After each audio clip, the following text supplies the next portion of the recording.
Hello, everyone, and welcome back to the Cop Council. How are we all? Hopefully, all of you are having a fantastic Thursday wherever you are around the world. And the Reds have absolutely battered Sparta Prague by 5 goals to 1 in what was, in the end, a very, very comfortable game. Liverpool didn't have to get out of second gear.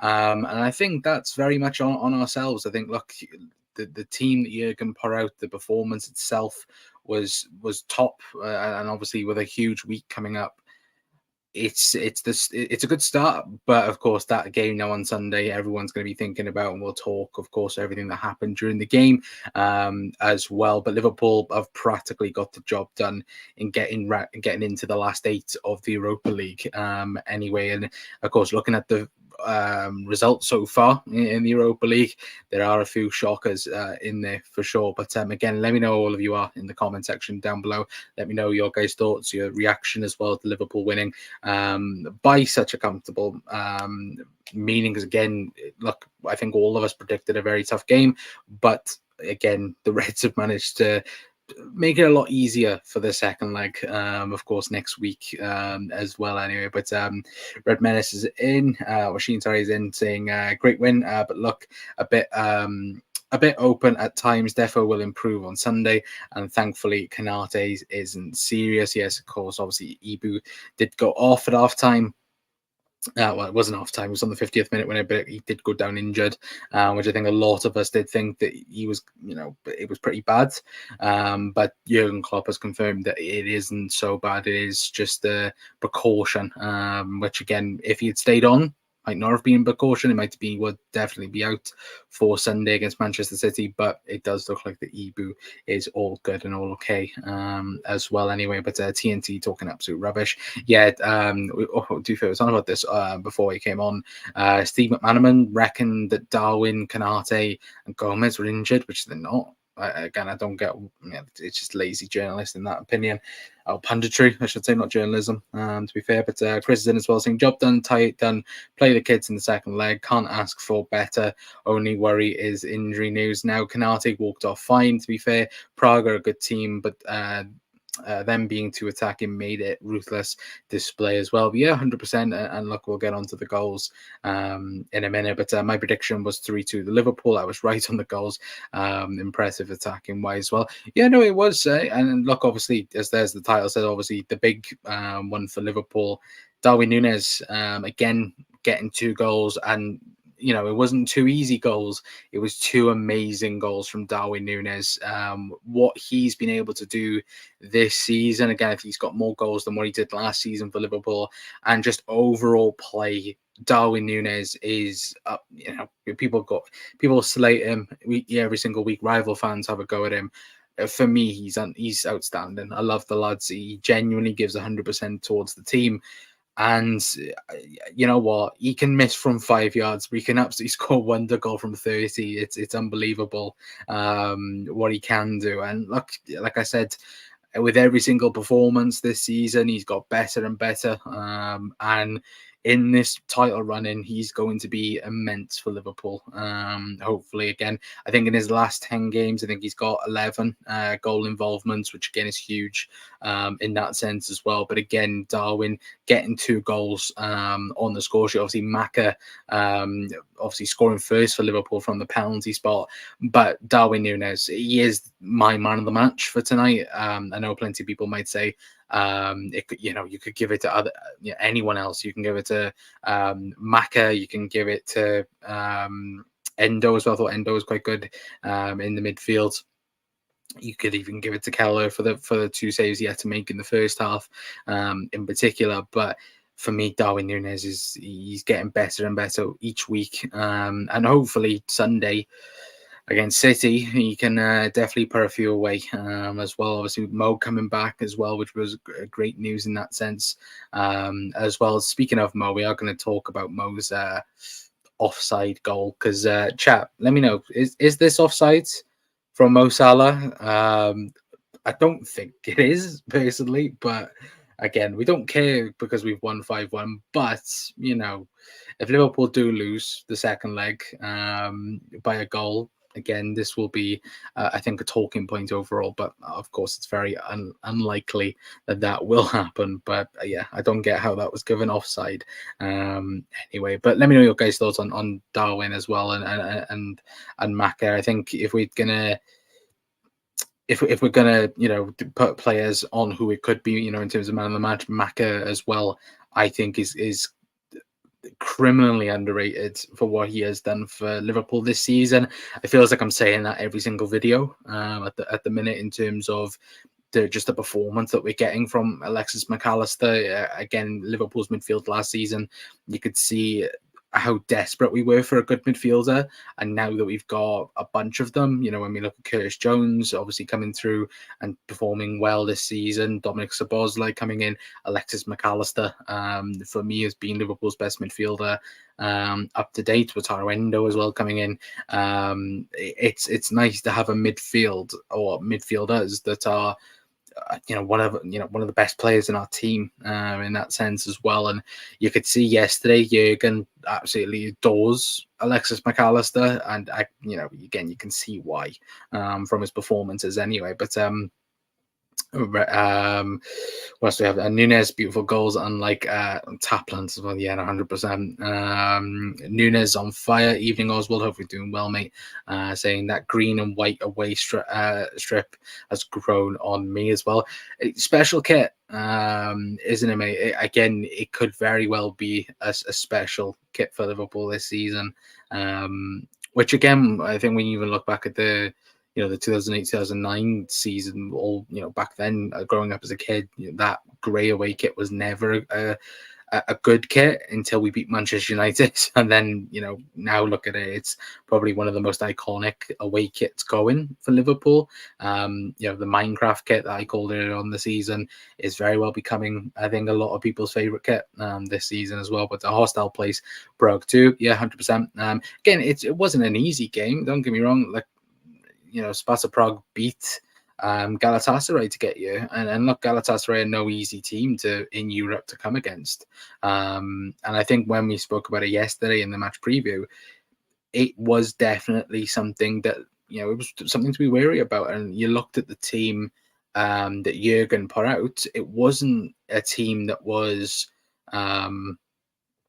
that was light in that sense. It was a fully strengthened team, even though again it didn't have Mo Salah in that sense, or even Virgil van Dijk starting. But Jurgen Klopp realized that tonight it could have got a lot worse. We've been there before in certain circumstances in Europe, where you look at Atletico Madrid away from home. That could have happened tonight, where next week, especially whatever happens in the City game next week, in the second leg, if we could just kill the game off in this leg, then that gives you an opportunity to rest players, to allow next week to be a little bit of an opportunity to allow youngsters like Jadon Dans and Kumos to come on and start the game for next week for sure. So it'll be interesting next week, of course, who he goes for, but more or less the tie is done now anyway. But why didn't Simica start? I was baffled. He got no minutes unless he might start Sunday. I can't. It's probably more to do so with rhythm, if I'm being perfectly honest with you. I think that's the reason why Costas isn't on. Again, Costas might come on against City as an option for Robbo, but I think because Robbo has been so in and out of the team with injury, the injury to his shoulder, and obviously for how good Joe Gomez has been this season. Of course, there's probably a conversation that we're going to have tomorrow on stream about who starts that City game at fullback, because Jurgen has options. It's great to have options. When I mean options, it's good to have a headache in terms of defensively. There's been times where Liverpool, we've been struggling with certain players this season in terms of injuries and positions, for example. So again, Joe Gomez, there's probably a question of, will he start right back? Could he start left back? Or could he even play centre half for Liverpool on Sunday as well? So there's definitely a mixed bag, and I should say. with it as well. But man of the match candidates: Nunez, Maka, Kala, and Probs Diaz as well. Yeah, Lucho, I think he's in there. Joe Gomez is another one. I think even though the defense did get run out a few times, I think Joe Gomez solid performance before he came off at half time. And then yeah, the usual suspects. But for me personally, so I'll get your man of the matches in the comments. But for me, it's Darwin Nunez. You can't. For me, you cannot give it to Darwin tonight. Everything he touched turned into some sort of attack, and those 2 goals especially. Actually, to be fair, one guy I haven't really mentioned is Harvey Elliott. Harvey Elliott got 3 hat tricks. That's a bit too much. A hat trick of assists, I should say. He did get tonight as well. So again, it's another brilliant performance from us, and even look at Harvey Elliott, the amount of minutes he's played, especially over the last couple of weeks, is pretty mad when you do look at it and consider as well. But it's good for him to get a hat trick of assists and for him to be playing well as well. And again, headaches for Jurgen Klopp. Would you risk the midfield? Are probably best midfielders available for Manchester City, or could you possibly play Harvey Elliott on the weekend? That's another thought process that maybe Jurgen's thinking as well for the weekend. But again, it's a good headache to have. And again, having a bench that, when on the face of it, just thinking about it right now, you've got pretty good players on the bench. Harvey that could come on if he's not going to start. Gakpo, I would suspect, is not going to start against City. Again, bringing Gakpo on is a bonus in that sense as well. So again, Liverpool got very good options this season as well. But Ozan Kudsiwanya saying, really hope Ibu's injury isn't hamstring. It's not a hamstring. As far as we know, Jurgen did say, I will quickly get Jurgen Klopp's what did he say? I should have got this up before I came on, so apologies, chat. What did he say? It's definitely not hamstring. I know that for a fact from Jurgen himself anyway. Where is it by? So Klopp said Ibu should be fine, but I don't know yet. Joe Gomez is fine. Jurgen Klopp tells post-match that Ibu Konate's substitution was precautionary. He said he's carrying... if he was to carry on, it may have been a problem. So we will have to see for Sunday. So no injury for Ibu. But again, if he was going to stay on, then it most definitely would have been an injury as well. But it looks to be no hamstring, which is fantastic news in that sense as well. But Robbo got burnt by their fullback all night long. Yeah, he did. I'm not going to lie. The Marcelo lookalike. I've seen people on Twitter going on about him, saying again he was a Marcelo lookalike, which to be fair he is. But to be fair, he's probably their best player tonight for sure. But I think with Robbo, it is just a lack of game time. Of course, the last couple of games Robbo's played and gained rhythm in that sense, but overall, Jurgen has very much not taken any risks with him so far this season. Obviously, I think for a few games he's brought back in Joe Gomez, and I would say most likely Joe Gomez starts on Sunday against Manchester City. But it's all it's all about who does he play. Who does he come in for? Is it Connor Bradley on the right hand side, or is it Andy Robertson? I think if you look at that City team for Sunday, obviously Phil Foden's a massive threat on that side as well. Obviously the right hand side, you've got Jeremy Doku could play there. They could play Alvarez there as well. So it would be interesting. I think Joe Gomez does play right back though. If I'm going to be honest, and in my honest opinion, I think Connor Bradley might not play or might not start at least anyway on Sunday. But we will have to wait and see for that as well. But Konate looks like a foot injury. Yeah, it most likely is a foot injury. Robbo was awful. I don't think he was that bad. He did get, him and Konza definitely got targeted at some point in the game. They're like, Sang will just go down right hand side as well. But again, Sparta Prague are on top of the league for a reason. And again, they've only lost one game this season as well. So again, I think it's more so that Liverpool were that good tonight than Sparta Prague were that bad. I do think Liverpool, even though I don't think we got out of second gear tonight, I do think Liverpool's just dominance was there, because even though on the counter attack we were conceding a lot of chances going forward, everything tonight seemed like it was going to go in. And obviously with the Mo offside goal, obviously Dominic Szoboszlai getting a goal as well. Again, it just adds momentum, and just everything tonight was going in in that sense as well. But yeah, he definitely looks like Cuadrado, the Colombian as well. Yeah, 100%. As as Red Machines just said there, I thought it was Cuadrado. It's not a bad comparison, is it, chat? Cuadrado, Marcelo, it's not bad players that compare them to, is there, realistically? But look, at the end of the day, obviously Jurgen did get asked about it, and obviously everyone's lost their minds because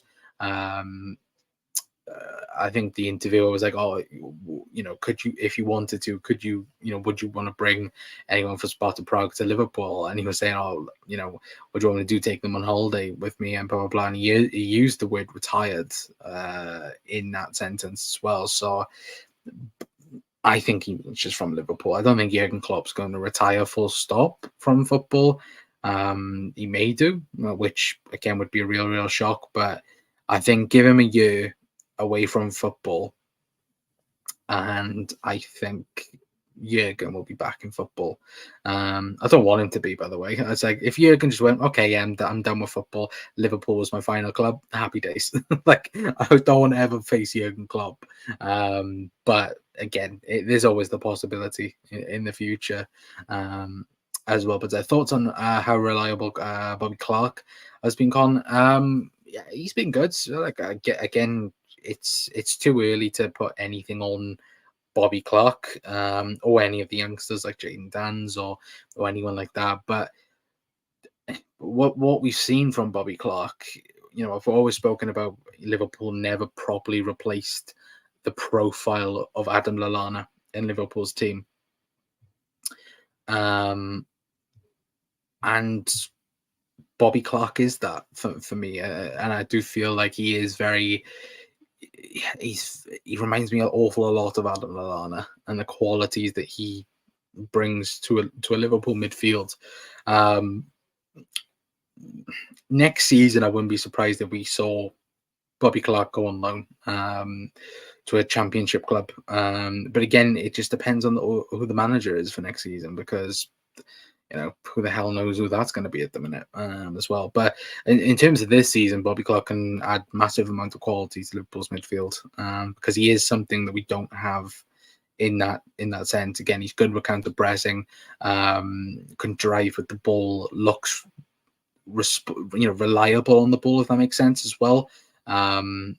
In terms of, again, like the Carabao Cup final, for example, we took off Alexis McAllister, brought on Bobby Clark, didn't see much of a drop off in terms of quality. And that's a big thing, I think, especially with this Liverpool team next week as well. Obviously, I'll be at the Europa League game next week, which I'm really looking forward to.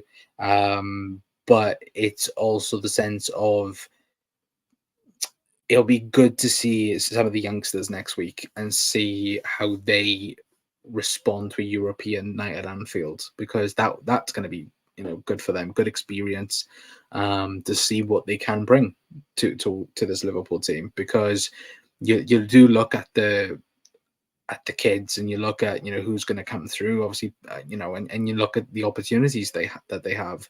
Bobby Clark obviously took the opportunity so far, obviously played against Brentford, didn't make an appearance tonight, but again can easily make more this season. Jayden Dans, the last 2 weeks for him has been amazing, hasn't it, chat? In terms of getting his first appearance for the club, and obviously, competitor, main start for the club. Obviously, then I think he got 2 goals in 3 games, which again is amazing in that sense. And you even look before then, Conor Bradley at right back has taken that chance at right back and just swung with it. There's no difference from Trent Alexander. Again, there is a difference, don't get me wrong, I'm not saying that, because again, when Trent's playing, on the ball, he is the best fullback or right back in the Premier League for sure. In Europe, I would say, in my opinion, as well. But Conor Bradley coming in, there's no drop off in quality from Trent to Conor Bradley. And I think Liverpool as well for next season, depending on who the new manager is going to be, I think Liverpool are going to have to be careful for the future, because it's something where Liverpool have two amazing right backs on, in their books, in terms of Trent, in terms of Conor Bradley, as well. And Liverpool do have to kind of be careful to not ruin Conor Bradley's progression. Now, whether or not, obviously Trent moves into midfield next season, depending on who the manager is, who knows. But if Liverpool do that, then Conor Bradley then has a free run then at that right back position. And I do think, he does, make an opportunity as well. Ozan, I did just see, Bob Clark did play tonight. I didn't realize he played tonight as well. So that might tell you, again, but one thing I should say, sound performance, just looking at his stats now, it's solid performance for, what was it, 20 minutes he was on as well. But if Diaz was tired, would you start Nunez, Dan's, and no. Dan's won't be available for Sunday. He's got concussion. He's not going to be available for Sunday. Maybe FA Cup. Actually, no. To be fair, he should be back for the return fixture for Sparta Prague. But no, there's no way he's going to be available for the weekend if it's concussion based. But again, we could be wrong. It could be. It could just be a precaution in that sense, but again, with a concussion, you've got to be careful. So I would probably suspect if he's not ready for next week, then he'll be on the bench for the FA Cup. We might even start the FA Cup game. Who knows? But we'll just have to wait and see with that as well. That's a bit of a blow, to be fair. Yeah, no, it is. And it's. I do think that it's, even when we talk about the midfield for Sunday, if we're going a bit away from tonight, but when we talk about Sunday, Liverpool need to put their best team out. And for me, the midfield going up is, Endo, Szoboszlai, McAllister. That's the midfield three that I think is the best for us. And the front line, I think, is Darwin, Lucho, and Mo. When you do look at it, that is Liverpool's best team. Defensive wise, again, I'm not sure, because, again, Robbo, Joe Gomez, Conor Bradley in that sense. Who does Klopp go for? But we'll just have to wait and see in that sense as well. But again, like I said, obviously Darwin getting 2 goals as well. Obviously Lucho getting another goal in Europe again, which is really, really good in that sense as well. And to be fair, Liverpool continue on again. One thing I would say as well, before I do forget, obviously Darwin Nunez did score Jurgen Klopp's 1,000th goal for Liverpool, which is a pretty good record, to be fair, as well. But I think it's very much, when we look at Jurgen Klopp's goals, through the Liverpool career, and you look at the first goal, the 100th goal, the 200th goal, when you look at the list, it's a very good list in that sense. I will quickly see if I can get that up to show you guys. Did I like the post? So I can get it up now to show you guys, or didn't I? Let me quickly look. Let's have a look. I don't think I did. Well, no, a year ago. Yeah, I did do it. So what I'm about to show on screen is, so obviously every goal that you'll see in ours, and I will quickly show it on screen. for you guys and make it big screen so you can see. Obviously, I don't take credit for this tweet. Obviously, it come from Michael Reed. But of course, this is the milestones from Jurgen Klopp's era. As you can see, again, Liverpool milestone goal scorers under Klopp. The first ever goal was scored by Emre Can. 100th goal, Adam Lallana. Phil Coutinho, 200. Bobby Firmino, 300. Toby Alderweireld, own goal for Jurgen Klopp's 100th goal. Bobby Firmino for 500. Mo Salah for 600. Diogo Jota for 700. Trent for 800. Dominic Szoboszlai for 900. And now Darwin Nunez for 1,000 as well, which again, the fact that Liverpool have scored 1,000 goals under Jurgen Klopp, that was amazing. It's actually amazing. And when it is May the 19th, if that is Jurgen Klopp's last game for Liverpool, if we don't get to Dublin in that sense as well, or the FA Cup final, because I think the FA Cup final is after the league is finished as well, which is always weird.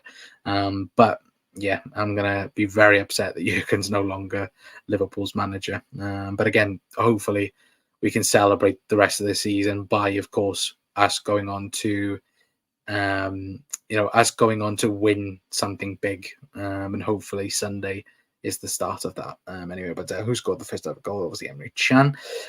400. Yeah. Again, I don't know whose goal that's meant to be, but some people were saying that's meant to be Mo Salah's goal, which again I can't quite remember the goal for that. I'm gonna have to look back at that and look at the game as well. But just followed you on Twitter. Thank you, Ozan, for that. Wasn't Firmino's one against Leicester on Boxing Day? Possibly. I haven't got a Scooby-Doo. It probably was that, which again just topped off that amazing game. That's probably Jurgen's best ever game for Liverpool. Is in terms of performance, and at the time Leicester were better than Manchester City in the Premier League that season. But yeah, again, the fact that hopefully Liverpool, can make better memories this season by going on to win the league. Fingers crossed.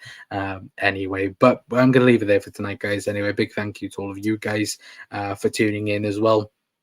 Of course, my man of the match goes to Darwin Nunez. But again, you could give it to Maka. You could give it to Harvey Elliott. Joe Gomez, another one. Keller, again, is another one. But for me, Darwin Nunez gets that for me. And yeah, 5-1 winners against Sparta Prague. Wasn't an easy game for us. But again, Liverpool made it look easy. And now we move on to Manchester City. Obviously, Trent Alexander-Arnold has caused a few stir-ups, hasn't he, chat? Speaking about it. Of course, I think Ruben Diaz has come out. I think Haaland's already come out as well, but we'll talk all about that tomorrow in the preview show anyway. But hopefully, again, we'll get a few others on and we'll talk about Liverpool, Manchester City. And hopefully Sunday, we absolutely battered them. Anyway, but if you are new around here, please hit that like button, hit that subscribe button as well. If you're watching as well, guys, please hit that share button out. Whether it's any type of social media, get the video out there as well. Get as many reds in as possible. And hopefully I see all you guys tomorrow at 9 o'clock for our match preview for Manchester City at Anfield. Hopefully, again, I'm really looking forward to Sunday. I'm saying this now. I'm looking forward to it. Sunday, I'll be absolutely nervous, like everyone else anyway. But until next time, guys, that's going to be it from me. I've been Connor from the COP Council. I'll see you guys tomorrow. Ta-ra.